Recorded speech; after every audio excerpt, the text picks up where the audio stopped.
Hello dear students, let us start our today's topic, that is nomenclature of living organisms. इससे पहले इस chapter में हमने 3 lectures पढ़े हैं। तो अगर किसी ने अभी वो लेक्चर्स नहीं समझे हैं या सुने हैं तो वो हमारी चैनल पे जाके वो पहले वो 3 लेक्चर्स देख लें। तो ये हमारा चौथा लेक्चर है इसका, ठीक है। तो चलिए हम स्टार्ट करते हैं। नोमेनक्लेचर क्या होता है? बायोलॉजी में जो लिविंग ऑर्गेनिजम्स होते हैं, जितने चाहे प्लांट्स हैं, एनिमल्स हैं या माइक्रो ऑर्गेनिजम्स हैं, तो उन सब को बायोलॉजी में हम एक साइंटिफिक नेम देते हैं या उस नाम से जानते हैं जिससे कि वो पूरी दुनिया में जाने जाए।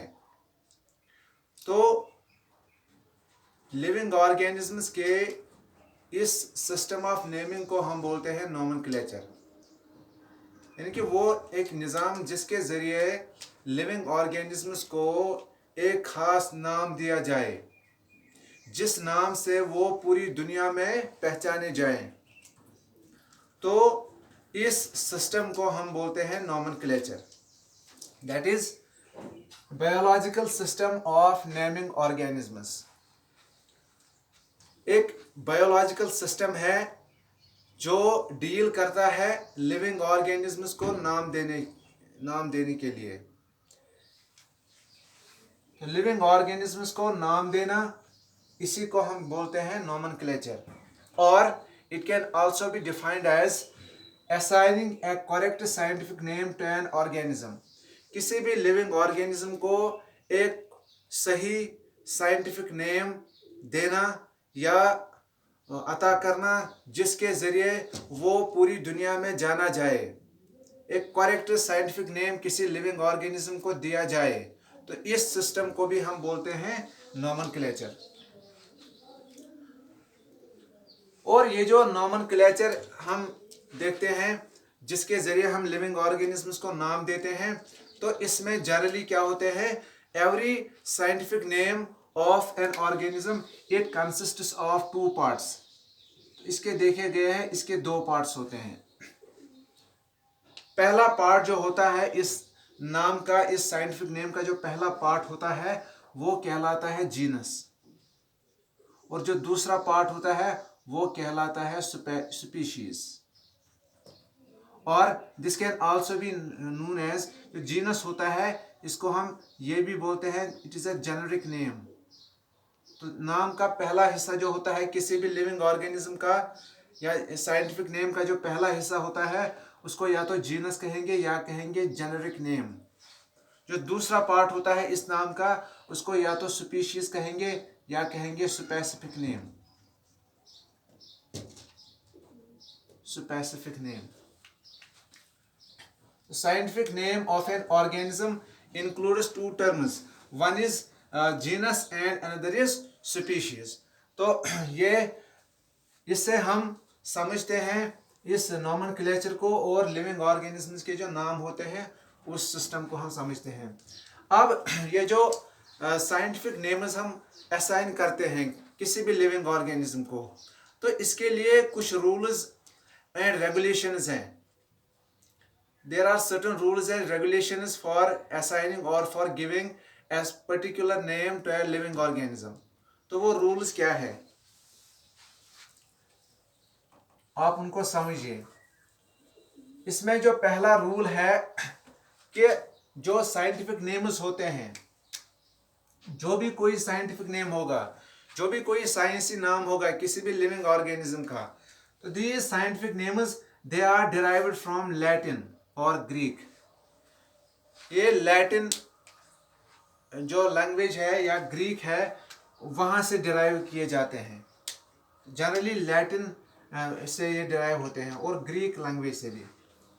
ये इसका पहला रूल है। और दूसरा, अभी मैंने जो बताया कि जो भी साइंटिफिक नेम होगा उसके 2 पार्ट्स होते हैं। पहला पार्ट कहलाता है जीनस और दूसरा पार्ट कहलाता है स्पीशीज। अब आप याद रखेंगे एक और इम्पॉर्टेंट टर्म इसमें, कि जब हम लिविंग ऑर्गेनिजम्स को कोई असाइन करते हैं कोई पर्टिकुलर नेम या साइंटिफिक नेम, और उस नेम में अगर दो पार्ट्स हों, that is species and genus, और जीनस एंड स्पीशीज, तो फिर हम इस नोमेनक्लेचर को बोलते हैं बेटा binomial nomenclature, binomial nomenclature, that is nomenclature with to terms.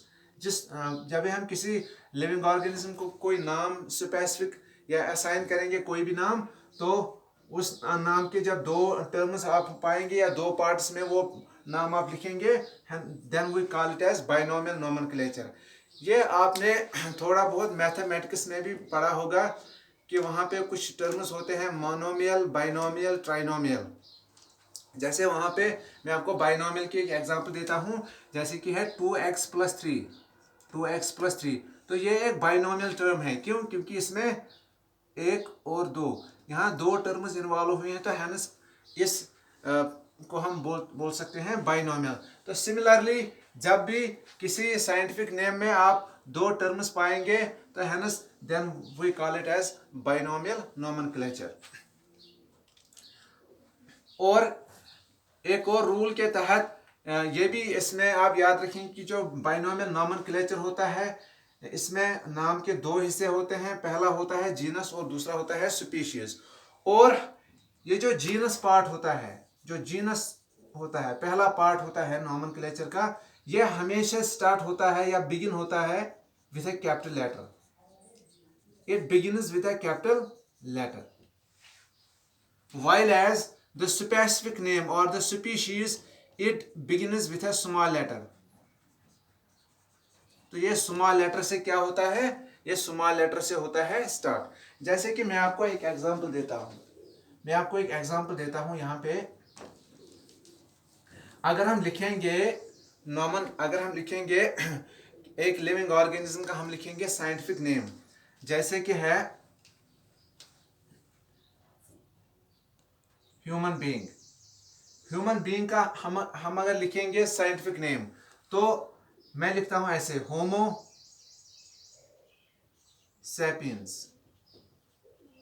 Sapiens.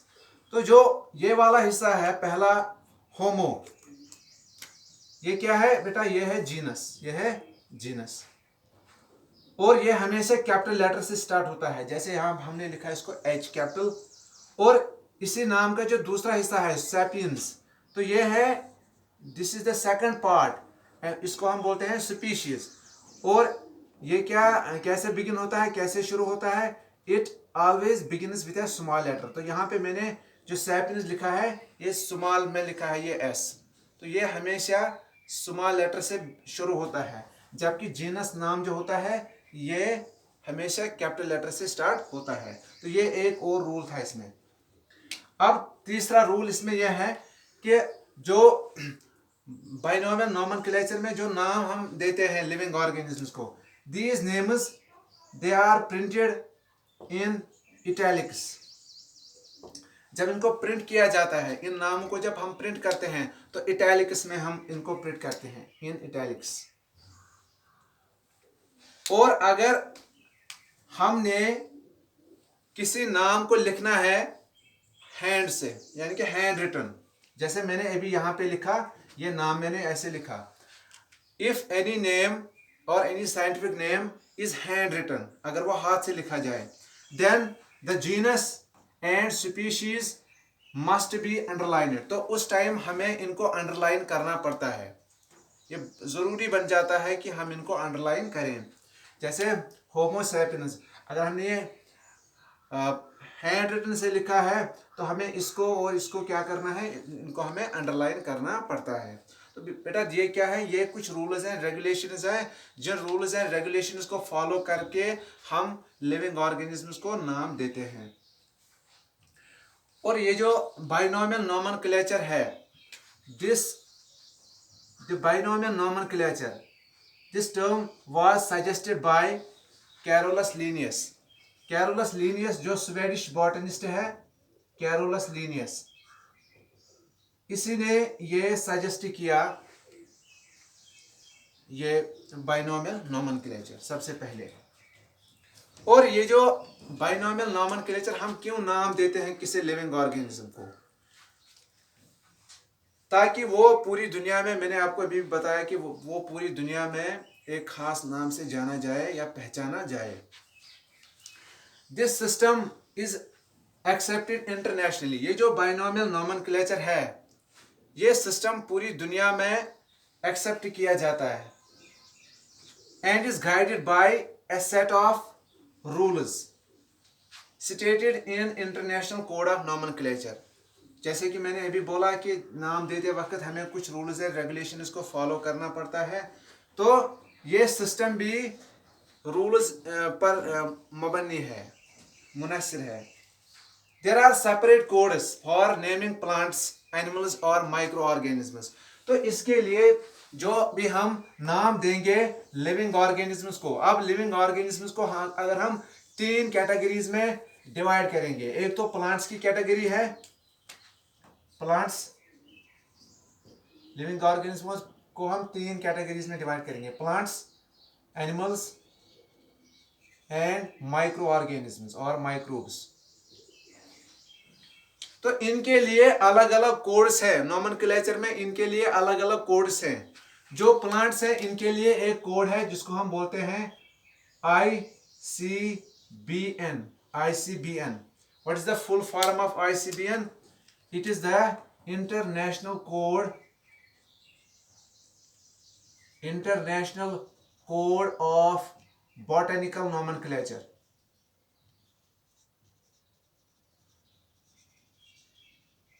तो प्लांट्स जो होंगे उनके लिए नोमेनक्लेचर हम जिस सिस्टम से देंगे तो उसके लिए कोड है international code of botanical nomenclature ICBN। Animals के लिए है ICZN। That is international code of zoological nomenclature. International code of zoological और जोलॉजिकल नोमेनक्लेचर। एनिमल्स के लिए अलग कोड है ICZN, international code of zoological nomenclature. और जो माइक्रोब्स हैं या माइक्रो ऑर्गेनिजम्स हैं, जैसे कि इसमें एग्जांपल लेंगे बैक्टीरिया की, बैक्टीरिया जो कि एक माइक्रो ऑर्गेनिज्म है, तो इसके लिए एक और कोड है ICBN।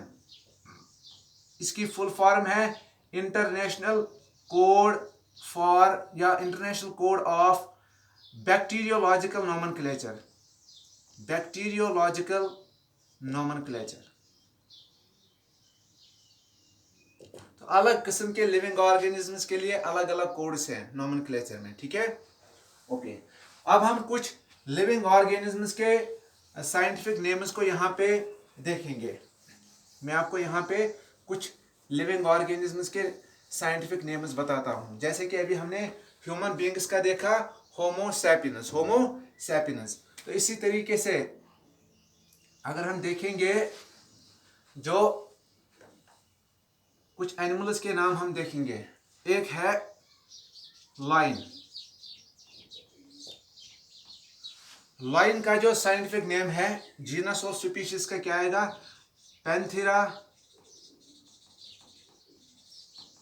Panthera leo. तो पैंथेरा क्या है, पैंथेरा है जीनस और लियो इसमें क्या है, स्पीशीज। तो ये पैंथेरा हमेशा कैपिटल लेटर से स्टार्ट होगा और लियो क्या होगा, शाबाश, स्मॉल लेटर से। इसी तरीके से है टाइगर। टाइगर का भी जो जीनस है वो सेम है, दैट इज पैंथेरा, लेकिन इसका जो स्पीशीज है वो अलग है, वो है टिग्रिस, TIGRIS। इसी तरीके से फ्रॉग, अगर हम फ्रॉग को लेंगे, फ्रॉग का जो साइंटिफिक नेम है that is Rana tigrina. Rana tigrina, Rana जो है इसमें R कैपिटल है तो ये जीनस है, और टिग्रीना है ये स्मॉल लेटर से स्टार्ट हुआ है तो ये है स्पीशीज और स्पेसिफिक नेम। इसके बाद अगर हम कुछ प्लांट्स के नाम देखेंगे, प्लांट्स के जैसे कि है, अगर हम पोटैटो की बात करेंगे, एक वेजिटेबल की बात करेंगे, पोटैटो। पोटैटो का जो साइंटिफिक नेम है वो है solanum, SOLANUM, solanum tuberosum. Solanum tuberosum. तो ये सोलानम जो है एस से, कैपिटल एस से स्टार्ट हो रहा है, तो ये है जीनस, और ट्यूबरोसम स्मॉल टी से है स्टार्ट, तो ये इसका स्पीशीज है सोलानम ट्यूबरोसम। इसी तरीके से अगर हम एप्पल की बात करेंगे, एप्पल का जो साइंटिफिक नेम है वो है Pyrus, Pyrus malus, Pyrus malus, PYRUS, Pyrus MALUS, malus, Pyrus malus. इसी तरीके से अगर हम मैंगो की बात करेंगे, मैंगो, मैंगो का है Mangifera indica, Mangifera indica, Mangifera indica. तो ये कुछ ऑर्गेनिजम्स हैं, चाहे प्लांट्स है या एनिमल्स है, तो ये इनके मैंने यहाँ पे नाम लिखे हैं, साइंटिफिक नेम्स। पहला हिस्सा जीनस कहलाता है, और इन नामों का जो दूसरा हिस्सा होता है वो स्पीशीज कहलाता है। तो लिहाजा ये क्या हुआ इन लिविंग ऑर्गेनिजम्स का, तो ये इन लिविंग ऑर्गेनिजम्स का बाइनोमियल नोमेनक्लेचर है, ठीक है। और याद रखना एक और टर्म इसमें आप याद रखेंगे कि बायोलॉजी में एक ब्रांच है, एक ब्रांच है बायोलॉजी में, जिस ब्रांच में हम एक तो लिविंग ऑर्गेनिजम्स की क्लासिफिकेशन को पढ़ते हैं, लिविंग ऑर्गेनिजम्स की आइडेंटिफिकेशन यानी कि उनको पहचानने या पहचान कराने का काम करते हैं, और नोमेनक्लेचर, मैं यहां पे लिखूंगा a branch of biology, branch of biology which deals with classification, identification and nomenclature of living organisms, nomenclature of living organisms। तो उस ब्रांच को हम बोलते हैं टैक्सोनॉमी, टैक्सोनॉमी। तो हम इससे पहले हमने क्लासिफिकेशन को भी पढ़ा है, आज हमने नोमेनक्लेचर को पढ़ा, या किसी लिविंग ऑर्गेनिज्म के किसी कैरेक्टर को हम पहचान के उस लिविंग ऑर्गेनिज्म की भी पहचान करते हैं, दैट इज कॉल्ड आइडेंटिफिकेशन। तो बायोलॉजी की एक ब्रांच है जिसमें हम ऑर्गेनिजम्स को आइडेंटिफाई करते हैं, उनको क्लासिफाई करते हैं ग्रुप्स या सब ग्रुप्स में, और उनको कोई नाम देते हैं। तो ऐसी ब्रांच ऑफ बायोलॉजी को हम बोलते हैं टैक्सोनॉमी, टैक्सोनॉमी। और ये जो टैक्सोनॉमी है, जैसे कि अभी मैंने बताया था आपको कि बाइनोमियल नोमेनक्लेचर को सजेस्ट किया था कैरोलस लीनियस ने, तो यही कैरोलस लीनियस जो है ये इस टैक्सोनॉमी का फादर कहलाता है। तो Carolus Linnaeus is regarded as the father of taxonomy, father of taxonomy. तो ये आप याद रखेंगे, ये कभी कभी आपके एग्जाम्स में मल्टीपल चॉइस क्वेश्चन आ सकता है ऑब्जेक्टिव टाइप, कि फादर ऑफ टैक्सोनॉमी किसको कहा जाता है, तो फादर ऑफ टैक्सोनॉमी कहा जाता है कैरोलस लीनियस को, ठीक है। तो आज के इस लेक्चर में हम इतना ही पढ़ेंगे। तो आखिर में आप सबसे गुजारिश यही है कि इस वीडियो को आप अपने और फ्रेंड्स तक भी पहुंचा सकते हैं, शेयर कर सकते हैं डिफरेंट ग्रुप्स में, ताकि ज़्यादा से ज़्यादा लोगों तक ये पहुंच जाए। और इन हालात में जबकि लॉकडाउन है, तो ऑलरेडी स्कूल्स बंद हैं, तो शायद ये क्लासेस आपको हेल्प करेंगे। तो लिहाजा आज हम इतना ही पढ़ेंगे, और आप इस चैनल को सब्सक्राइब भी कीजिएगा, ठीक है।